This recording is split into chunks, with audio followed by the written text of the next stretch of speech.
উপবিষ্ট দিনদার ইমানদার প্রাণের ভাই মুসলমান, আলো আঁধারের মধ্য থেকে মাইকের মাধ্যমে কণ্ঠের ধ্বনি শুনছেন এলাকার ধার্মিকা, পর্দানাসীনা, গৃহকর্মে ব্যস্ত থাকা আমার মায়েরা ও বোনেরা, সন্ধ্যার প্রাক্কাল থেকে শুরু করে হযরত উলামায়ে কিরামের মুখ থেকে অত্যন্ত গুরুত্বপূর্ণ ওসিয়ত, নসিহত, ওয়াজ, তাযকির আলোচনা শুনে আসতেছেন। আমি বরকতান আপনাদের সম্মুখে সূরা নাবার 17 এবং 18তম আয়াতে কারিমা তেলাওয়াত করেছি। বুখারী শরীফ দ্বিতীয় খণ্ড 889 নম্বর হাদিস আপনাদের সামনে পাঠ করেছি। এর আলোকে কিছু কথা বলার চেষ্টা করব। আল্লাহ তাআলা আমার জবানের মধ্যে এমন কিছু কথা এলকা করে দেন, ঢেলে দেন, যেই কথাগুলো বললে আমি নিজে উপকৃত হব, আপনারাও উপকৃত হতে পারবেন। সকলে বলে আমিন। আমিন। বাজার আজকের এই মাহফিল হওয়াতে আপনারা খুশি না বেজার? কে কে খুশি আছেন? দুই হাত দেখি এভাবে নাড়া দেন। আলহামদুলিল্লাহ, আল্লাহ কবুল করুন। সকলে বলে আমিন। বাজার এই হাতটা একটু নাড়াচড়া দিলাম কি জন্য জানেন? দীর্ঘক্ষণ বসে থাকার কারণে একটু অলসতা, একটু ঝিমনি, শরীরটা একটু ক্লান্ত শ্রান্ত থাকতে পারে, এজন্য চাঙ্গা করে নিলাম, ঠিক না? আল্লাহ তাআলা আমাদের সকলকে সবর দান করুক। সকলে বলে আমিন। দেখেন, এই মজলিসের দাম আছে না নাই আল্লাহর কাছে? এই মজলিসকে নবী করিম সাল্লাল্লাহু আলাইহি ওয়াসাল্লাম বলেছেন মাজারিসুর রহমান। কি বলেছেন? মাজারিসুর রহমান। পৃথিবীর বুকে অনেক মজলিস হয়, সভা হয়, সেমিনার হয়, সিম্পোজিয়াম হয়, নাট্যমঞ্চ হয়, কিন্তু এই মজলিসে আসলে মানুষ যে পরিমাণ শান্তি পায়, যে পরিমাণ ধর্মীয় অনুভূতিতে নিজেদের হৃদয়টা বিগলিত হয়ে যায়, পৃথিবীর অন্য কোনো এরকম সভা, সেমিনার, সিম্পোজিয়ামে গেলে মানুষের হৃদয় বিগলিত হয় না, ঠিক কিনা? এই মজলিসের কদর আছে না নাই? আপনারা যে মানুষগুলো আমার সামনে বসে আছে, আপনাদের সাথে কিন্তু আল্লাহর রহমতের ফেরেশতারা আছে। কখন থেকে জানেন? যখন থেকে এই মজলিসের বক্তাগণ আলাপ আলোচনা শুরু করেছে, সেখান থেকে শুরু করে রহমতের ফেরেশতারা যতক্ষণ পর্যন্ত শেষ মোনাজাত না হবে ততক্ষণ পর্যন্ত আপনার আমার সাথে থাকবে। সুবহান। নবী আলাইহিস সালাতু ওয়াস সালাম ने फरमाया لا يقعد قوم يذكرون الله تعالى إلا حفتهم الملائكة وغشيتهم الرحمة ونزلت عليهم السكينة وذكرهم الله في من عنده। মুসলমান ভাইরা আমার, বিশ্বনবী জনাবে মুহাম্মদুর রাসূলুল্লাহ সাল্লাল্লাহু আলাইহি ওয়াসাল্লাম বলেন, যে সমস্ত গোত্রের মানুষেরা কোরআন তেলাওয়াতের মজলিসে বসে, জিকিরের মজলিসে বসে, আল্লাহ আল্লাহর রাসূলের কথাগুলো শ্রবণ করার জন্য বসে, আমার সাহাবীরা আমার ওই উম্মতদেরকে বলে দিও, শুধু তারা ওই মজলিসের মধ্যে বসে নাই, তাদের সাথে রহমতের ফেরেশতারাও রয়েছে। সুবহানাল্লাহ। শুকরে নিয়ামত রাকা মালে মিদেহাদ, গাফেলারা গোশে মালে মিদেহাদ। আমার বাবারা, বন্ধুরা, যারা এই মাজারিসুর রহমানের মধ্যে আসতে পেরেছেন, আল্লাহর নিয়ামত পাইয়া নিয়ামতের শুকরিয়া আদায় করেছেন, এই গভীর রাত্রে যদি দেখো মালিক, কেন তুমি আমাকে দুনিয়ায় পাঠাইলা? ও আল্লাহ, এই দুনিয়ার জমিনে বহু মানুষ রয়েছে, অনেক মানুষ এই সময়টাকে গান বাজনা, অশালীন থিয়েটার, যাত্রা পালার মধ্যে কাটাইতেছে। আল্লাহ, তুমি আমাকে বাছাই করিয়া এই কোরআনের মজলিসে বসাইলা। যতগুলো সুবহানাল্লাহ বলবা বাবা, আমল নামায় আল্লাহ সওয়াব দান করে দিবে। যতবার আলহামদুলিল্লাহ বলবা তোমার আমল নামায় আল্লাহ সওয়াব দান করে দিবে। শুধু এতটুকু দেখান তো নয়, যখন থেকে এই মজলিস আরম্ভ হয়েছে এবার ওই পৌরসভার গেট দিয়ে মানুষগুলো যখন এই মজলিসের দিকে আসে, রহমতের ফেরেশতারা মুসাফা করে, আল্লাহর বান্দা তুমি যাও তোমার গুনাহ মাফ করার জন্য, ওগো আল্লাহর বান্দা তুমি যাও তোমার গুনাহ খাতা মাফ করে নেওয়ার জন্য, যাও যাও রহমতের মজলিসে যাও, গুনাহ মাফের মজলিসে যাও। শেষ মোনাজাতের আগে আগে তওবা করবা, আল্লাহ তাআলা মোনাজাত করার সৌভাগ্য তোমাকে দিবে। তুমি চোখের পানিগুলো ফেলাইয়া কান্নাকাটি করবা, নিজের মায়ের জন্য দোয়া করবা, বাবার জন্য দোয়া করবা, মরহুম মরহুমা আত্মীয় স্বজনদের জন্য দোয়া করবা। শেষ মোনাজাতে যখন আমার মালিক আল্লাহকে ডাকিয়া হৃদয়ের গভীর থেকে আল্লাহর কাছে ডাকবা, আল্লাহকে আল্লাহর দরবারে তওবা করবা, আল্লাহ তাআলা গফিরা লাহু মা তাকাদ্দামা মিন যামবিহি, তোমার तमाम জীবনের গুনাহ খাতাগুলো maaf করে দিয়ে নিষ্পাপ মাসুম বানায়া তোমার ঘরে ফিরাইয়া দিবি। শুকরে নিয়ামত রাখা মালে মিদেহাদ, গাফেলারা গোশে মালে মিদেহাদ। যারা আজকের এই মজলিসের মধ্যে আসতে পেরেছেন, বসতে পেরেছেন, এবার আল্লাহ তোমার মস্তিষ্ক ঠিক রেখেছে, দুইটা হাত ঠিক রেখেছে। কত রাত্র তো কাটাই দিলা গানের মজলিসে, কত রাত্র কাটাই দিলা মোবাইলের মধ্যে রঙ্গলীলা ছবি তামাশা দেখিয়া। আজকের রাতটা আমার আল্লাহকে দিয়ে দাও, আমার আল্লাহ যদি খুশি হয়ে যায় নিষ্পাপ মাসুম বানিয়ে দিবে। আল্লাহর নিয়ামতের শুকরিয়া আদায় করার সাথে সাথে আল্লাহ তোমার নিয়ামতকে আরো পরিপূর্ণতা দান করবে। কিয়ামতের ময়দানে তোমার সাথে তোমার প্রতিবেশীরা উঠবে, তারা আফসোস করবে, হায়রে কান পোড়া দিতে থাকবে, তারা কানটা ডলতে থাকবে আর আফসোস করতে থাকবে, হায়রে ওই মজলিসের মধ্যে যদি আমরা বসতাম, আমরা যদি আল্লাহ আল্লাহ রসুলের কথাগুলো শুনতাম, আমরা যদি আল্লাহ তাআলার দরবারে কান্নাকাটি করতাম, আমরা যদি শেষ মোনাজাতে নিজেদের গুনাহের জন্য কান্নাকাটি করে আল্লাহর কাছে তওবা করতাম, আজকের এই দিনে মুসিবতের ময়দানে আমার সাথী ভাইরা যেমন জান্নাতের দিকে চলে যায়, আল্লাহ আমাদেরকেও জান্নাতের ব্যবস্থা করে দিত। তানিয়ে কোরআন পসন্দি পেশে খোদা, হরে জলমালা জরম বহরশ ফেদা। বাজান রে, দুনিয়ার জমিনে কত মানুষ রয়েছে ফজরের নামাজের পরে সূরা ইয়াসিন তেলাওয়াত করে, যোহরের নামাজের পরে সূরা ফাতিহা তেলাওয়াত করে, আসরের নামাজের পরে সূরা নাবা তেলাওয়াত করে, মাগরিবের নামাজের পরে সূরাতুল ওয়াকিয়া তেলাওয়াত করে, ইশারের নামাজের পরে সূরা মুলুক তেলাওয়াত করে, এছাড়াও আরো কোরআনুল কারীম তেলাওয়াত করে। আল্লাহর অনেক বান্দারা রয়েছে, অনেক মানুষ রয়েছে যারা কোরআনুল কারীম তেলাওয়াত করে, কোরআনুল কারীম তেলাওয়াত করে। আল্লাহ তাআলা প্রত্যেকটা হরফের বিনিময়ে 10টা করে নেকি দান করবে। এতটুকু দেখান তো নয়, মরণের পরে আল্লাহ তাআলা আল্লাহর বান্দাদের জন্য হৌরুল মান দান করে দিবে। দানিয়ে কোরআন পসন্দি পেশে খোদা, হরে জলমা লাজারম বহরশ ফেদা। ও বাজান, বলতেছিলাম এই মজলিসের মধ্যে যারা বসতে পেরেছেন, যারা দাঁড়িয়ে আছেন, বসে যান, বসে যান। বাজান রে, চতুর্পাশ দিয়ে রহমতের ফেরেশতারা পরিবেষ্টন করে রাখছে। আল্লাহর হাবিব বলেন, ইল্লা হাফাতহুমুল মালাইকা, নবী আমার ডাক দিয়ে বলেন, যারা এই মাজালিসুর রহমানের মধ্যে বসবি, এদের চতুর্পাশ দিয়ে রহমতের ফেরেশতারা পরিবেষ্টন করে রাখবে। ও বাজার, আমাদের সিলসিলার মহান একজন বুজুর্গ মুহিবুস সুন্নাহ শাহ আব্দুল হক রহমাতুল্লাহি আলাইহি বলেন, এই শীতকালে শীতের দিনে সকালবেলা দেখবেন আমাদের ছোট্ট ছোট্ট সোনামণিরা খড় কুটা নিয়ে আগুন প্রজ্বলিত করে, মানুষগুলো আগুনের পাশে বসে যায়, আগুনের তাপ সরাসরি গ্রহণ করে।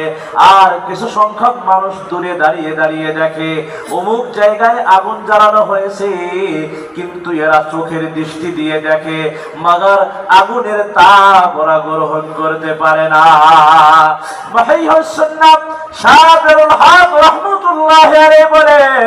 যারা ওয়াজ মাহফিলের ময়দানে বসবে, কোরআনুল কারীমের তেলাওয়াতের মজলিসের মধ্যে বসবে, ওয়াজ নসিহত জিকির আজকার তালিম তাজকিয়ার মজলিসের মধ্যে বসবে, এদের দৃষ্টান্ত হলো ওই ছোট্ট ছোট্ট বাচ্চাদের মতো যারা এই ওয়াজ মাহফিলের ময়দানে বসেছে। এরা কেমন যেন ওই বাচ্চারা যেমন আগুনের কাছাকাছি থাকার কারণে সরাসরি আগুনের তাপ গ্রহণ করতে পারে, ওয়াজ মাহফিলের ময়দানে প্যান্ডেলের মধ্যে যারা বসবে, আব্দুল হক রহমতুল্লাহ আলাইহি বলেন এরা সরাসরি আল্লাহর রহমতের নিকটবর্তী হয়ে যায়। সুবহানাল্লাহ। সুতরাং যারা এখানে আসতে পেরেছেন, বসতে পেরেছেন, আপনারা লাভবান না ক্ষতিগ্রস্ত? হে মুসলমান ভাই, আর যারা দূরে দাঁড়িয়ে দাঁড়িয়ে কান শুট করতেছেন, আওয়াজ শুনতেছেন, এদের দৃষ্টান্ত হলো এরূপ। ও বাজার, এরা আগুনের তাপ গ্রহণ করতে পারে না। দুনিয়ার মানুষগুলো যেমন দেখে অমুক জায়গায় আগুন জ্বালানো হয়েছে, দূর থেকে দৃষ্টিপাত করে, মাগার আগুনের তাপ গ্রহণ করতে পারে না। আজকের দিনে যারা বাজারে এদিক সেদিকে সময় নষ্ট করতেছে, মাইকের মাধ্যমে কণ্ঠের ধ্বনি শুনছে, যারা এখানে বসছে, এরা যেমন আল্লাহর রহমতের ভাগীদার হয়ে গেছে, আল্লাহর রহমতের অতি কাছে অতি নিকটে চলে গেছে। যারা দূরে দাঁড়িয়ে দাঁড়িয়ে বসে বসে সময় নষ্ট করতেছে, এরা আল্লাহর রহমতের ওই পরিমাণ শামিল হতে পারে না।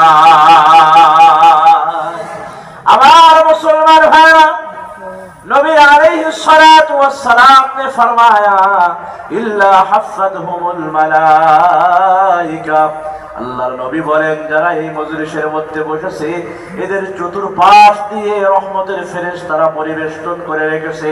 ওয়াগাশিয়াতহুমুর রাহমা, এই সামিয়ানা যেমন আপনাদেরকে ছায়া করে রেখেছে, আচ্ছাদিত করে রেখেছে, ঢেকে রেখেছে, যেন কুয়াশার পানিগুলো আপনাদের উপরে না পড়ে, বৃষ্টির ফোঁটা যেন আপনাদের উপরে না পড়ে। আল্লাহর নবী বলেন আল্লাহ পাক রব্বুল আলামিনের রহমত এই সামিয়ানার মতো আপনাদের সকলের উপরে ছায়া দান করে রেখেছে। সুবহানাল্লাহ। ওয়া নাযালাত আলাইহিমুস সাকিনা। হে বাবা, বৃষ্টির দিনে যেমন বৃষ্টি আকাশ থেকে ঝরঝরিয়ে পড়ে, ফোঁটায় ফোঁটায় দুনিয়ার জমিনে পড়ে, এই মাজারিসুর রহমানের মধ্যে আপনারা যারা বসেছেন, যতক্ষণ পর্যন্ত বসে থাকবেন, ওয়া নাযালাত আলাইহিমুস সাকিনা, আসমান থেকে আল্লাহ তাআলা ওয়াজার ধারায় রহমত এই মজলিসের উপরে আপনার আমার সবার উপরে নাজিল করবে। সুবহানাল্লাহ। ওয়া যাকারাহুমুল্লাহু ফী মান ইনদা। বিশ্বনবী জনাবে মুহাম্মদুর রাসূলুল্লাহ সাল্লাল্লাহু আলাইহি ওয়াসাল্লাম বলেন আল্লাহ পাক রব্বুল আলামিন তার নৈকট্যপ্রাপ্ত ফেরেশতাদের সামনে আপনাকে আমাকে নিয়ে মুজাকারা করতে থাকে। আমার ফেরেশতারা রে, ওই মুক্তাগাজা পৌরসভার মাঠে আমার কিছু বান্দারা বসে আছে, পর্দার আড়ালে আমার কিছু বান্দিরা বসে আছে। তারা কি চায়? বলে রব্বুল আলামিন তারা জাহান্নাম থেকে মুক্তি চায়। আল্লাহ জান্নাতের তামান্না তাদের অন্তরের মধ্যে রেখে দিয়েছে। আল্লাহ পাক রব্বুল আলামিন ডাক দিয়ে বলেন ফেরেশতারা রে, আমার ওই বান্দা বান্দিরা কি কোনোদিন আমার জাহান্নাম দেখেছে, আমার জান্নাত দেখেছে? বলে আল্লাহ আপনাকে দেখে নাই, আপনার জাহান্নাম দেখে নাই, আপনার জান্নাত দেখে নাই।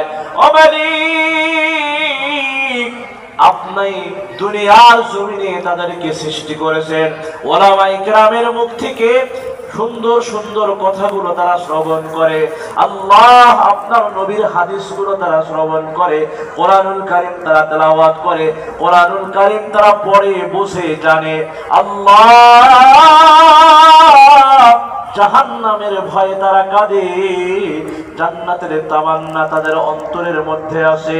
রব্বুল আলামিন বলে, ফেরেশতারা রে, আমার যেই বান্দা বান্দি এত কিছু না দেখিয়া আমার উপরে বিশ্বাস স্থাপন করেছে, আমার উপরে ঈমান এনেছে, জাহান্নামের ভয় অন্তরের মধ্যে ফিট করেছে, জান্নাতের তামান্না অন্তরের মধ্যে রেখেছে, ও ফেরেশতারা রে, শেষ মোনাজাত দিয়ে যখন তারা নিজ নিজ ওয়াতনে আসলির দিকে ফিরবে, নিজ নিজ বাড়ির দিকে ফিরবে, ওদেরকে খালি হাতে ফিরিয়ে দিও না, ওদের তামাম জীবনের গুনাহ খাতাগুলো মাফ করে দিয়ে নিষ্পাপ মাসুম বানায়া ওদের বাড়ি ফিরিয়ে দিও।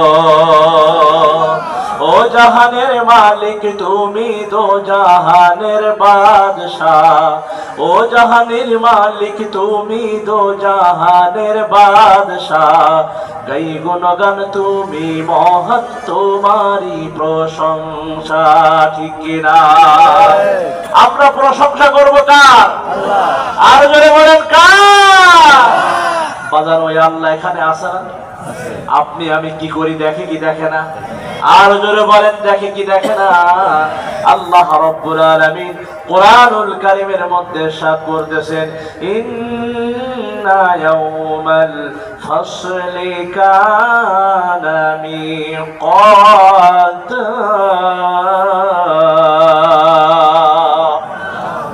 আল্লাহ তাআলা বলেন, নিশ্চয় নির্ধারিত রয়েছে কিয়ামত দিবস। এই কিয়ামত দিবস কেমন? আজকের এই মজলিসের মতো? কথা বলেন না কেন? আজকের এই মজলিসের মতো হবে নাকি অনেক বড় হবে? মুসলমান ভাইয়ারে আমার, সেদিন সবাই উঠবে, সেদিন সবাই উঠবে কিয়ামতের ময়দানে। আল্লাহ পাক রব্বুল আলামিন সূরা নাবার 18তম আয়াতে কারিমার মধ্যে বলেন, ইয়াউমা ইউনফাখু ফিস সূরি ফাতাতুনা আফওয়াজা। আল্লাহ রাব্বুল আলামিন বলেন, সেদিন মানুষগুলো দলে দলে কিয়ামতের ময়দানের দিকে দৌড়াইতে থাকবে, উঠবে। ছোটবেলায় স্কুলের বইয়ের মধ্যে পড়েছিলাম হেমেলিয়ানের বাঁশিওয়ালা, আপনারা অনেকেই পড়েছেন। শহরের ইঁদুর, গেও ইঁদুরের একটা ঘটনা ওখানে উল্লেখ করা হয়েছে। বাঁশিওয়ালা যখন বাঁশি বাজায়, শহরের ইঁদুর, গেও ইঁদুর, এলাকার ছোট্ট ছোট্ট বাচ্চাগুলো, বড় বড় মানুষগুলো ওই বাঁশিওয়ালার পিছে পিছে ছুটতে থাকে, বাঁশিওয়ালার পিছে পিছে যাওয়া আরম্ভ করে দিছে। এবার আল্লাহ পাক রব্বুল আলামিনের ফেরেশতা হযরত ইসরাফিল আলাইহিস সালাতু ওয়াস সালাম সিংহাটা মুখে লাগায়া আল্লাহর হুকুমের অপেক্ষায় রয়েছে। ওই সিংহাটা কেমন হবে? তাফসিরে মাযহারিতে কাজী সানাউল্লাহ ফানিপুর রাহমাতুল্লাহি আলাইহি এই সূরা নাবার 17 এবং 18তম আয়াতে কারিমার তাফসীর করতে যেয়ে বলেন, অনেকটাই মোষের শিংয়ের আকৃতির ন্যায়, সাদা, ধবধবে সাদা, এত সুন্দর একটা সিংহা হযরতে ইসরাফিল আলাইহিস সালাতু ওয়াস সালাম মুখে নিয়ে দণ্ডায়মানরত অবস্থায় রয়েছে। আল্লাহ পাক রব্বুল আলামিন যখন বলবে, ইসরাফিল, এখন আমি এই পৃথিবীকে ধ্বংস করতে চাই, এই পৃথিবীকে আমি শেষ করে দিতে চাই, তখন ইসরাফিল আলাইহিস সালাতু ওয়াস সালামকে হুকুম করা হবে, তুমি এবার তোমার সিংহায় ফু দেওয়া আরম্ভ করে দাও। তাফসীরের কিতাবের মধ্যে এসেছে, আল্লাহর ফেরেশতা হযরত ইসরাফিল আলাইহিস সালাতু ওয়াস সালাম যখন সিংহায় ফু দেওয়া আরম্ভ করে দিবে, বাজার রে, গোটা পৃথিবীর সব কিছু রুইয়ের মতো হয়ে যাবে, তুলার মতো হয়ে যাবে, সব কিছু একেবারে মাটির সাথে মিশে যাবে। বড় বড় ইমারত, বিল্ডিং গুলা, পাহাড় পর্বত যা কিছু আছে সব চতুর্দিকে একেবারে সমান হয়ে যাবে। আবার সিংহায় ফুৎকার দিবে, কবর থেকে মানুষগুলো ফেটে ফেটে উঠতে থাকবে, সবাই একটা লক্ষ্য উদ্দেশ্যের দিকে দৌড়াইতে থাকবে। যে কথাটা আল্লাহ পাক রব্বুল আলামিন সূরা হজ্জের প্রথম নম্বর আয়াতে কারিমার মধ্যে বলেন, ইয়া আইয়ুহান নাসু তাকু রাব্বাকুম ইন্না জালজালাতাস সাআতি শাইউন আযীম। আল্লাহ রাব্বুল আলামিন বলেন, দুনিয়ার মানুষ তোমরা তোমাদের রবকে ভয় করো, তোমাদের ইলাহকে ভয় করো। আমাদের ইলাহকে আর জোরে বলেন কে? তোমরা তোমাদের রব আল্লাহকে ভয় করো।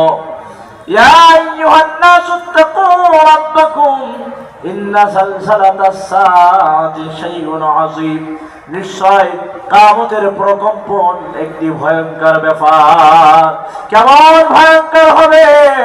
আল্লাহ তাআলা সূরা হজ্জের দ্বিতীয় নম্বর আয়াতে কারিমার মধ্যে বলেন, ইয়াউমা তারাউনাহা তাযহালু কুল্লু মুরদিআতিন আম্মা আরদাআত ওয়া তাদউ কুল্লু যাতি হামলিন হামলাহা ওয়া তারান নাসা সুকারা ওয়া মা হুম বিসুকারা ولكن عذاب الله شديد।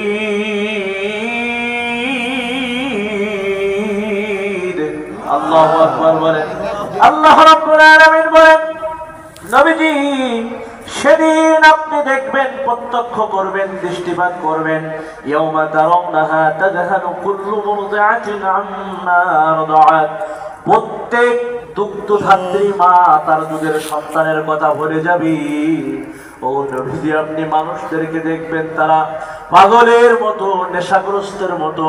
ওয়া হুম বিসুকারা, অথচ তারা নেশাগ্রস্ত নাও, উন্মাদ নাও। হে মুসলমান ভাই, একদিন আমি আমার ঢাকার মসজিদে এই কিয়ামত সম্পর্কে আলোচনা করতেছিলাম। আর ইয়াউমা ইয়াফিরুল মারউ মিন আখিহি ওয়া উম্মিহি ওয়া আবিহি ওয়া সাহিবাতিহি ওয়া বানি, এই আয়াতের তাফসীর করতেছিলাম যে কিয়ামতের ময়দানে ভাই ভাইকে ভুলে যাবে, মা সন্তানকে ভুলে যাবে, বাবা তার সন্তানকে ভুলে যাবে। এই আয়াতের তাফসীর করার পরে বাবার বয়সী একজন মুরব্বী হঠাৎ মাত্র জুমার পরে আমার রুমে ঢুকে গেল, হাউমাউ করে কান্নাকাটি করতেছি। বলে, হুজুর আপনি যে আজকের দিনে যে তাফসীরটা করলেন, এটার সাথে আর আমার বাস্তবতার সাথে সম্পূর্ণ জড়িত। হুজুর কিয়ামতের ময়দানে ভুলে যাবে, এটা বাস্তব সত্য কথা, বাস্তব উদাহরণ আপনি দিয়েছেন। তার বাস্তব দৃষ্টান্ত আমি নিজে। ওই মুরব্বী আমাকে ডাক দিয়ে বলে, হুজুর আমার বাড়ি সাতক্ষীরা গাবুরা ইউনিয়নের মধ্যে। হুজুর আমি আপনার পিছনে নামাজ পড়ি, কয়েক বছর যাবৎ আপনার পিছনে নামাজ পড়ি, আপনার বয়ান শুনি। হুজুর 2007 সালে আইলা নামক প্লাবন যখন আমাদের এলাকার মধ্যে ঢুকলো, হুজুর বেড়িবাঁধ ভেঙে যখন পানিগুলো একের পর এক লোকালয়ে ঢুকতেছে, কলহল পানির আওয়াজ আমরা শুনতে পাচ্ছি, একের পরে এক পানি আস্তে আস্তে আস্তে আস্তে আমাদের বাড়ি ঘরগুলো ডুবিয়ে দিচ্ছে। ঘটনাক্রমে সেই দিন আমার বিবি আমার শ্বশুর বাড়িতে বেড়াইতে যায়। হুজুর আমার 3টা সন্তান ছিল, 3টাই কন্যা সন্তান। 3টাকে আমি মহব্বত করতাম, ভালোবাসতাম। আমি আমার জানের চেয়ে আমার কন্যাদেরকে ভালোবাসতাম। হুজুর আমার কন্যারা এদিক দিয়ে একজন দৌড়ে আসতো, আব্বু আব্বু বলে ডাকতো, আরেকজন সামনের দিক থেকে আসতো, আব্বু বলে ডাকতো। কোথাও যাওয়ার পরে দেরি হইলে আমার কন্যারা আমার খোঁজ খবর দিত। হুজুর যখন পানি একের পরে এক লোকালয়ে ঢুকতেছে, আমি আমার 3টা কন্যা সন্তান নিয়ে আমি আমার ঘরের মধ্যে শোয়ারত অবস্থায়, হুজুর 3টা সন্তান তারা ঘুমের ঘরে বিভোর। হঠাৎ করে দেখি পানি আসতে আসতে আমার বাড়ির দেওয়াল পর্যন্ত উঠে গেল। এরপরে আবার পানি উঠতে উঠতে আমার খাটিয়া পর্যন্ত উঠে গেছে। আমি আমার তিনটা সন্তানকে ডাক দিলাম, ডাক দিয়ে তাদেরকে বাহিরে নিয়ে আসলাম। হুজুর, পানিগুলো যখন একের পরে এক বাড়তে আরম্ভ করলো, আমি আমার বাচ্চাদের প্রাণ বাঁচানোর জন্য, আমি আমার নিজের জান বাঁচানোর জন্য তিনটা বাচ্চা নিয়ে আমি আমার ঘরের চালে উঠে গেলাম। একের পরে এক পানি আসতে আসতে আমার ঘরের চাল পর্যন্ত উঠে গেল। আমি আমার তিনটা বাচ্চাকে নিয়ে একেবারে ঘরের ওই চালের শেষ প্রান্তে যেয়ে দাঁড়িয়ে গেলাম। হুজুর, পানি আসতে আসতে আসতে আসতে দেখা যায় ঘরের চালের শেষ প্রান্ত পর্যন্ত পানি পৌঁছে গেছে, কিন্তু দুইটা বাচ্চা আমার দুই হাতে, আর ছোট মেয়েটা আমার পিঠের মধ্যে আমার গলা জাবড়ে ধরে আছে। হুজুর, পানি আসতে আসতে যখন হাঁটু পর্যন্ত হয়ে গেল, আমি আমার বড় কন্যাকে ডাক দিয়ে বলি, মারি, তুই তো সাঁতার দিতে জানিস, তুই তো পানি টানতে পারো, তুমি তোমার হাতটা আমি ছেড়ে দেই মা, তুমি ভাসতে ভাসতে একদিকে যেয়ে তোমার জানটা বাঁচাও। মেজ মেয়েটাকে ডাক দিয়ে বলি, মারে, তুমিও সাঁতার জানো, পানি টানতে তুমি পারো মা, তুমি তোমার জানটা বাঁচাও। তোমার ছোট বোন সে সাঁতার দিতে পারে না, তাকে আমি নিয়ে কোন ক্রমে আমাদের জানটা বাঁচাই। বলে, হুজুর, মেয়েরা আমাদেরকে ছাড়ে না। বড় মেয়েটা অনেক কান্নাকাটি করতেছে, আমার তিনটা সন্তান আমাকে অনেক বেশি ভালোবাসে। বলে, বাবা, পানি আসুক আর যাই আসুক না কেন, যদি মরতে হয় আপনার সাথে মরবো বাবা। আজকের এই বিপদের দিনে মা নাই, তুমি আমাদেরকে দূরে সরিয়ে দিও না ও বাবা। যদি মরতে হয় একসাথে মরবো বাবা, আমাদেরকে ভুলে যেও না। বলে, হুজুর, কিয়ামতের ময়দানে সন্তান ভাই ভাইকে ভুলে যাবে, এটার বাস্তব প্রমাণ আমি নিজে। আমার অতি আদরের সন্তান গভীর রজনীতে কাজ করে বাড়িতে আসার পরে আমার সন্তানদেরকে আমি ডাক দিয়ে তুলতাম, বুকের সাথে জড়াইয়া আদর করতাম, আমার সন্তানদেরকে আমি অনেক বেশি ভালোবাসতাম। হুজুর, যখন বুক সমান পানি হয়ে গেল, কষ্টের তীব্রতা আমি আর সহ্য করতে পারতেছি না, একের পরে এক ঢেউ আসতেছে। আমার বড় সন্তানকে আমি বললাম, মারে, আমার কষ্ট সহ্য হয় না। ওদিক দিয়ে আমার ছোট মেয়েটা ভয়ে আমার গলাটা এমন ভাবে আঁকড়ে ধরতেছে, আমার নিঃশ্বাস বন্ধ হয়ে আসতেছে। ছোট মেয়েটা আমার গলা ছাড়ে না, বড় মেয়েটা আমার হাত ছাড়ে না, মেজ মেয়েটা আমার বাম হাত ছাড়ে না। হুজুর, হঠাৎ মাত্র একটা ঢেউ এসে আমাদের চারজনকে ভাসিয়ে নিয়ে গেল। কষ্ট আর সহ্য করতে পারি না, পানির মধ্যে আমার তিনটা মেয়ে নিয়ে আমি ভাসতেছি। হুজুর, আমার জান বাঁচানো ওই সময় ফরজ হয়ে গেছে। বড় মেয়েটাকে বলছি, আমার হাত ছেড়ে দে মা, আমার আর কষ্ট সহ্য হয় না। বড় মেয়েটা হাত ছাড়ে না। হুজুর, নিজের জান বাঁচানোর জন্য আমি আমার বড় মেয়ের হাতটা সজোরে মুখের কাছে এনে এমন জোরে তার কষি হাতের মধ্যে একটা কামড় বসিয়ে দিল।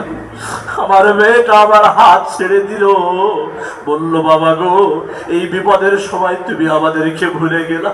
ও বাবা, হয়তো আর দেখা হবে না।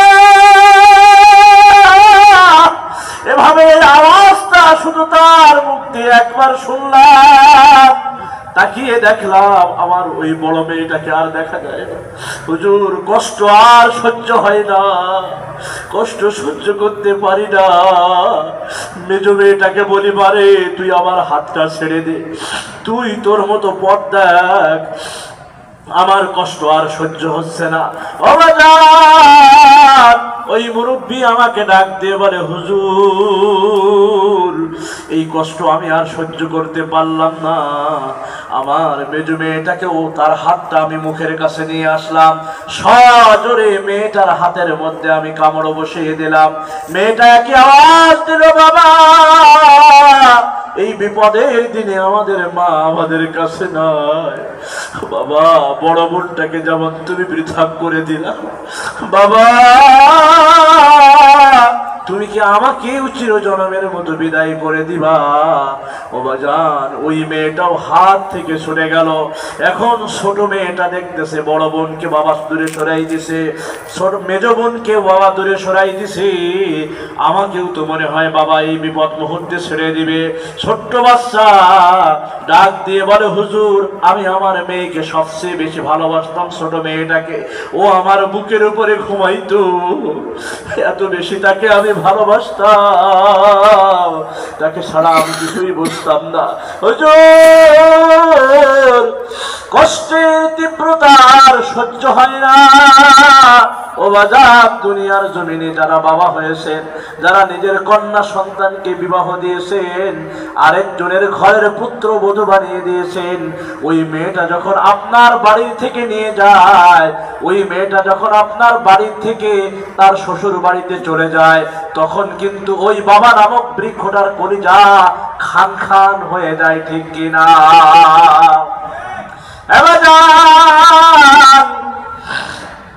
অন্তরের কানটা খুলিয়া শোনরে বাজান, একটু অন্তরটাকে নরম করে দাও, বিগলিত করে দাও বাজান রে। বাবা নামক বৃক্ষ কত কষ্ট করে আপনাকে আমাকে লালন পালন করে বাজান। অনেকের বাবা কবর জগতে শুয়ে আছে। আজকের দিনে তুমি তোমার বাবার জন্য দোয়া করো, তোমার মায়ের জন্য দোয়া করো। এই শীতের দিনে যখন তুমি আমি ছোট ছিলাম, বিছানার মধ্যে পেশাব করে দিয়েছি, মা জননী ডান দিকে পেশাব করে দিয়েছি, আবার আপনাকে আমাকে উঠাইয়া বাম দিকে নিয়ে আসছে, আবার বাম দিকে পেশাব করে দিয়েছি, মায়ের বুকের উপরে জায়গা করে দিয়েছি, মায়ের বুকের উপরেও পেশাব করে দিয়েছি। মা যে পেশাবের উপরে ঘুমায়, আর আপনার আমার জন্য জায়গাটা মা ওই শুকনা জায়গার মধ্যে করে দেয়, ঠিক কিনা? ও গো মা, তুমি এ ধরনের শ্রেষ্ঠ নে আমার, তোমারই পদ তলে রয়েছে জান্নাত। ও গো মা, তুমি এই পৃথিবীর শ্রেষ্ঠ নে আমার, তোমারই পদ তলে রয়েছে জান্নাত। এই পৃথিবী থাকতো গো ফুল পাখি, এই পৃথিবী থাকতো গো মায়ামোহীন, যদি না থাকতো মায়ের মায়ারি হাত। ও গো মা, তুমি এই ধরনের শ্রেষ্ঠ নে আমার, তোমারই পদ তলে রয়েছে জান্নাত। কোরআনে আল্লাহ তাআলা তাহারি পরে মা বাবার কথা দিলেন, তাদেরই প্রতি সদা এহসান তরে, এহসান তরে, তাদেরই খুশিতে যে আল্লাহর সন্তোষ, তাদেরই রাগে জিরাব হয় অসন্তোষ। খোদারি রহম তারা, আল্লাহরই রহম তারা, এ ধরার বরকত। ও গো মা, তুমি এই পৃথিবীর শ্রেষ্ঠ নে আমার, তোমারই পদ তলে রয়েছে জান্নাত, ঠিক কিনা? বাজান, মা আছে কার কার? একটু হাত উঠান দেখি। অনেকের মা আছে, দুনিয়ায় মা বাবা নাই, কার কার? এবার হাত উঠান দেখি। দুনিয়ায় যার মা নাই, সে জানে মা হারা বেদনা কত কষ্ট। মা যে খাটিয়ায় ঘুমাইতো, ওই খাটিয়াটা এখনো ঘরে আছে। বুড়া মা যেই পানদানিতে পান রেখে, জাতি দিয়ে কিংবা সুতরা দিয়ে সুবারি কেটে ওই বুড়া মুখে পান চিবাইতো, মার ওই সুতরাটা, ওই পানদানিটা এখনো আছে। ওই ঘরে ঢুকতে গেলে মনে হয় মা যেন আমাকে ডাকছে, খোকা এলি নাকি, আবার বাজার আইসো নাকি। এভাবে আপনি ধোকা খেয়ে বাজার, আমিও একজন মাহারা সন্তান। কবরের পাশে যে যদি মা মা বলে নাকি, ওই মা তাকে সাড়া দেয় না। আর গভীর রাত্রে ওয়াজ করে বাড়িতে যাওয়ার পরে যদি একটু ডাক দেই মা, অমনি ভিতর থেকে আওয়াজ আসে, বাবা তুই কি আইছিস? আমার বিবি ঘুমায়, আমার বাচ্চারা ঘুমায়, তাদের কোনো খেয়াল নেই, কিন্তু আমার মা ঘুমায় না। ও বাজান, দুনিয়ার জমিনে যার মা আছে একটু তুমি পরীক্ষা করে দেখো, যখন তুমি ঢাকা শহরে যাও কাজ করার জন্য, গভীর রাত্রে মাঝে মাঝে বাড়িতে আসবা, দেখবা তোমার বিবি ঘুমের ঘরে বিভোর, তোমার বাচ্চারাও ঘুমের ঘরে বিভোর। দরদ মাখা কণ্ঠে একবার খালি মা বলে ডাক দিবা, ওই কুড়ে ঘর থেকে দেখবা তোমার মা তোমার ডাকে সাড়া দিয়ে দিছে। আল্লাহু আকবার। মুসলমান ভাই, মা বাবাকে কোনোদিন কষ্ট দিবা। তোমার মা বাবা তোমার জান্নাত, তোমার মা বাবা তোমার জাহান্নাম। আল্লাহর হাবিব বলেন, হুমা নারুকা ওয়া জান্নাতুকা। তোমার মা বাবা তোমার জান্নাতে যাওয়ার কারণ, তোমার মা বাবা তোমার জাহান্নামে যাওয়ার কারণ। এবার মুরব্বি এবার ডাক দিয়ে বলে, হুজুর কষ্ট আর সহ্য হয় না। ছোট বাচ্চাটা গলাটা এমন জোরে আঁকড়ে ধরছে, আমি নিঃশ্বাসও ফেলতে পারতেছি না। একবার পানির নিচে যায়, আবার উপরের দিকে উঠি। বলে, হুজুর নিজের জান বাঁচানো এখন ফরজ হয়ে গেছে। আমি নিজের জানের মায়া করছিলাম, আমার ছোট বাচ্চাটার দুইটা হাত, আমার দুই হাত ধরে সজোরে টান দিলাম, চিৎকার দিয়ে উঠলো বাচ্চাটা। মুহূর্তের মধ্যে আমি আমার ছোট বাচ্চাটাকেও ছেড়ে দিলাম। এক নজর তাকিয়ে দেখলাম আমার বাচ্চাটাকেও আর দেখা যায় না। বলে, হুজুর কিয়ামতের ময়দান যে এর চেয়েও কঠিন থেকে কঠিন হবে, এর মিসাল দুনিয়ার জমিনে আমি নিজে। হুজুর সামান্য একটু জানের মায়ায় আমি আমার দুই তিনটা বাচ্চাকে ছেড়ে দিলাম। আমি নিজে আমার নিজের জান বাঁচানোর জন্য আমি পাগল পাড়া হয়ে গেলাম। কিয়ামতের ময়দান যখন বিভীষিকা আরম্ভ হয়ে যাবে, আল্লাহ পাক রব্বুল আলামিন সূরা হজ্জের ২য় নম্বর আয়াতে কারিমার মধ্যে বলেন, ইয়াউমা তারাউনাহা তাযহালু কুল্লু মুরদিআতিন আম্মা আরদাআত ওয়া তাদাউ কুল্লু যাতি হামলিন হামলাহা ওয়া তারান নাসা সুকারা وما هم بسكارى ولكن عذاب الله شديد। আল্লাহ রাব্বুল আলামিন বলেন, নবীজি আপনি দেখবেন গর্ভধারিণী মা অনায়াসে গর্ভপাত করে ফেলবে, দুধের শিশুকে মা ভুলে যাবে। মানুষের দিয়ে আপনি দেখবেন তারা উম্মাদের মতো ভীত সন্ত্রস্ত অবস্থায় রয়েছে, পাগলের মতো, অথচ তারা নেশাগ্রস্ত নাও, পাগলও নাও। আল্লাহর ধরা বড় শক্ত ধরা, ঠিক কিনা? এজন্য হে ভাই, দুনিয়ার জমিনে আল্লাহ যতদিন তোমার আমার হায়াত রেখেছে, নামাজ কাজা করা যাবে না, পিতা মাতার মনে কষ্ট দেওয়া যাবে না, গুনাহ করা যাবে না। তাহলে হাদিসের মধ্যে আসছে, নবী আলাইহিস সালাতু ওয়াস সালাম ने फरमाया, কিয়ামতের ময়দান যখন কায়েম হয়ে যাবে, আমার উম্মতদের সামনে আল্লাহ তাআলা তাদের নেক আমলটা টর্চ লাইটের মতো করে দিবে। এমন আলো হবে, এমন আলো হবে, সেই আলোর রোশনির কারণে আমি তাদেরকে চিনে ফেলাবো এটা আমার উম্মত। আল্লাহ তাআলা তাদেরকে জান্নাতে যাওয়ার পথ সহজ করে দিবে। সুবহানাল্লাহ। মুসলমান ভাইরা রে আমার, আল্লাহ পাক রব্বুল আলামিন কিয়ামতের ময়দানে এই মানুষদেরকে তিন দলে বিভক্ত করে তুলবে। কয় দলে? একটু আওয়াজ দিয়ে বলেন, কয় দলে? তিন দলে বিভক্ত করে তুলবে। এর মধ্যে প্রথম দলের মধ্যে আবার তিন শ্রেণীর মানুষ থাকবে। আল্লাহর হাবিব হযরতে আবু যর গফারি রাদিয়াল্লাহু তাআলা আনহুকে বলতেছে, আবু যর তুমি কি জানো কিয়ামতের ময়দানে আল্লাহ তাআলা মানুষদেরকে কিভাবে তুলবে? বলে, ইয়া রাসূলুল্লাহ আপনি সবচেয়ে বেশি ভালো জানেন। আল্লাহর হাবিব বললেন, আবু যর কিয়ামতের ময়দানে আল্লাহ পাক রব্বুল আলামিন মানুষদেরকে তিন দলে বিভক্ত করে তুলবে। এর মধ্যে প্রথম দলে যারা থাকবে এদেরকে আবার তিন শ্রেণীতে আল্লাহ তাআলা ভাগ করবে। এক দল হলো আত্মতৃপ্ত সহকারে আহারকারী, দ্বিতীয় দল থাকবে পোশাক পরিধানকারী, তৃতীয় শ্রেণীর মধ্যে যারা থাকবে এরা হলো সওয়ারিতে আরোহণকারী। বাজার তাফসিরে মাঝহারি করে দেখুন, কাজী সানাউল্লাহ বানীপতি রহমতুল্লাহ আলাইহি সূরা নাবার 17 এবং 18তম আয়াতে কারিমার তাফসীর করতে যে এই হাদিস এই রেফারেন্স গুলো তিনি তুলে ধরেছেন। আমার মুসলমান ভাইরা, আত্মতৃপ্ত সহকারে আহারকারী তারা কারা থাকবে? আল্লাহর হাবিব বলেন নবীন, সিদ্দিকিন, শুহাদায়ে কেরাম আল্লাহ তাআলা এদের মর্যাদাবান তৈরি করবেন।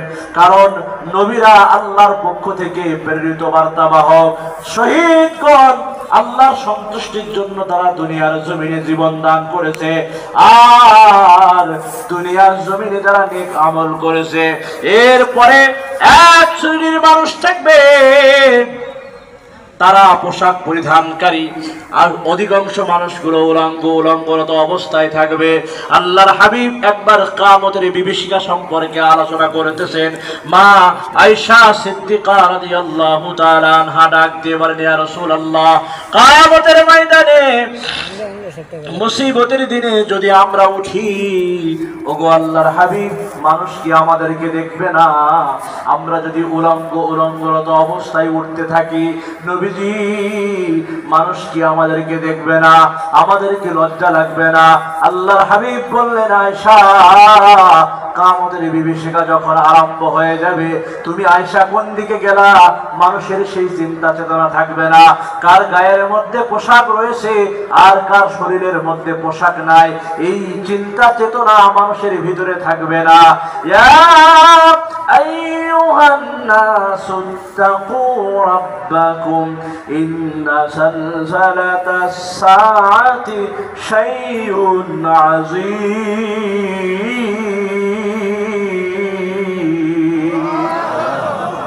কিয়ামতের প্রকম্পন মানুষদেরকে পাগল পাড়া বানিয়ে ফেলে। আয়েশাকে ডাক দিয়ে বলে, আয়েশা,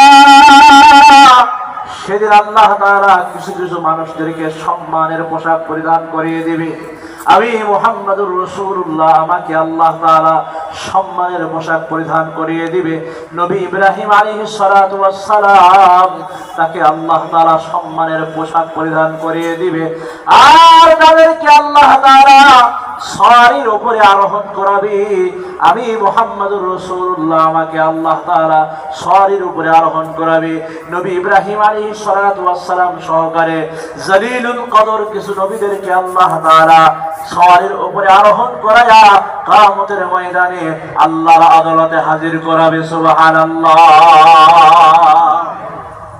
আমার মুসলমান ভাইয়েরা, শুধু এতটুকু দেখান্ত নয়, রাসূলুল্লাহ সাল্লাল্লাহু আলাইহি ওয়াসাল্লামের আরেকজন সাহাবী পাশে বসা, হযরত মুআয ইবনে জাবাল রাদিয়াল্লাহু তাআলা আনহু। আল্লাহর হাবিব সাল্লাল্লাহু আলাইহি ওয়াসাল্লাম মুআযের হাত ধরলেন, রে মুআয, তুমি শুনিয়া রাখো, কিয়ামতের ময়দানে আল্লাহ তাআলা যতগুলো মানুষ পৃথিবীর জমিনে আছে, এর মধ্য থেকে কিছু সংখ্যক মানুষদেরকে আল্লাহ তাআলা 10 ধরনের আকৃতি প্রকৃতি দিয়ে কিয়ামতের ময়দানে তুলবে।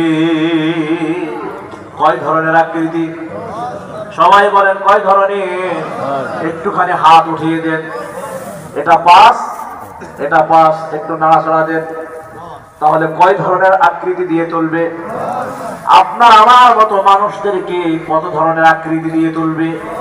বাজার একটু খেয়াল করে শুনে যেও। আজকের এই তাফসীরটা অনেক কাজে আসবে যদি মাথার মধ্যে ঢুকাও, কলমের মধ্যে ঢুকাও, আর যদি জেহেনের মধ্যে কথাগুলো রাখো। আজকের এই তাফসীরটা আপনার আমার জন্য নাজাতের ওসিলা হয়ে যেতে পারে, ঠিক কিনা? আল্লাহর হাবিব বললেন, রে মুআয, 10 ধরনের আকৃতি প্রকৃতি দিয়ে আল্লাহ তাআলা মানুষদেরকে কিয়ামতের ময়দানে তুলবে। এই লক্ষ লক্ষ কোটি কোটি মানুষ কিয়ামতের ময়দানে উঠবে, সব নবীদের উম্মতেরাও উঠবে। এর মধ্যে আল্লাহ তাআলা কিছু সংখ্যক মানুষদেরকে 10 ধরনের আকৃতি প্রকৃতি দিয়ে তুলবে। এর মধ্যে সর্বপ্রথম দলের মধ্যে যারা থাকবে এদের আকৃতি হবে বানরের ন্যায়। নাউজুবিল্লাহ।